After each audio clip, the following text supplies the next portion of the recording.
অনেক সময় আমরা এমন কিছু ভুল করে ফেলি যার জন্য দীর্ঘ সময় ধরে নিজেকে অপরাধীর কাঠগড়ায় দাঁড় করিয়ে রাখি। যখনই জীবনে নতুন করে ভালো কিছু করার কথা ভাবি, তখনই অতীতের সেই অন্ধকার স্মৃতিগুলো আমার সামনে এসে দাঁড়ায়। মনে হয় আমি তো ওই ভুলটা করেছিলাম, আমার কি আর নতুন করে ভালো কিছু পাওয়ার অধিকার আছে?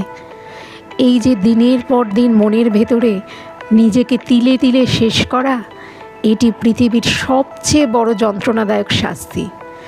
জীবনের কোনো এক দুর্বল মুহূর্তে নেওয়া একটি ভুল সিদ্ধান্ত অথবা অতীত জীবনের কোনো এক অনাকাঙ্ক্ষিত ঘটনা কি আজও আপনাকে তাড়িয়ে বেড়ায়? অতীতের কোনো এক ভুল সিদ্ধান্তের জন্য আজও কি নিজেকে শাস্তি দিচ্ছেন? মনে রাখবেন, জীবনের ভাঙা জায়গাগুলো দিয়েই কিন্তু সবচেয়ে সুন্দর আলো প্রবেশ করে। একবার ভেবে দেখুন তো, এই পৃথিবীতে এমন কোনো মানুষ কি আছে যার অতীতে কোনো ভুল নেই? ভুল করা মানুষের একটি অত্যন্ত স্বাভাবিক প্রবৃত্তি। বরং যারা জীবনে কখনো ভুল করেনি, তারা আসলে নতুন কিছু শেখার চেষ্টাই করেনি। আপনি অতীতের সেই ভুলের কারণে আজ যে অনুশোচনায় ভুগছেন, সেটিই তো প্রমাণ করে যে আপনার ভেতরের মানুষটি অত্যন্ত পরিশুদ্ধ। কিন্তু সেই ভুলটিকে জীবনের শেষ কথা ভেবে নিয়ে বর্তমান সময়টাকে ধ্বংস করে দেওয়া চরম বোকামি। আপনার অতীত আপনার জীবনের একটি ছোট্ট অধ্যায় মাত্র, পুরো বই নয়। যে মানুষটার হৃদয় একবার ভেঙেছে, যে মানুষটা জীবনে ভুল করে চরম শিক্ষা পেয়েছে, সেই জীবনের আসল মূল্য সবচেয়ে ভালোভাবে বুঝতে পারে। আপনার এই ভাঙন কোনো দুর্বলতা নয়, এই ভাঙা জায়গাগুলো দিয়েই আপনার জীবনের নতুন উপলব্ধির এবং এক অভাবনীয় সফলতার আলো প্রবেশ করবে।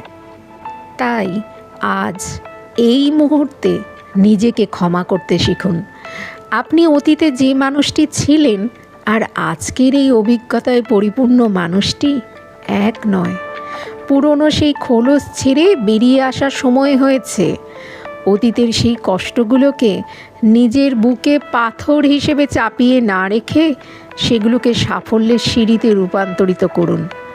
আপনার বর্তমান এবং ভবিষ্যৎ অনেক বেশি মূল্যবান। একে কোনোভাবেই অতীতের কালো ছায়ায় ঢেকে যেতে দেবেন না।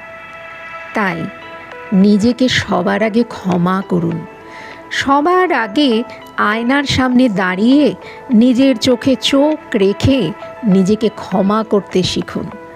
আপনি ইচ্ছে করে ভুল করেননি, সেটি ওই সময়ের পরিস্থিতি ছিল।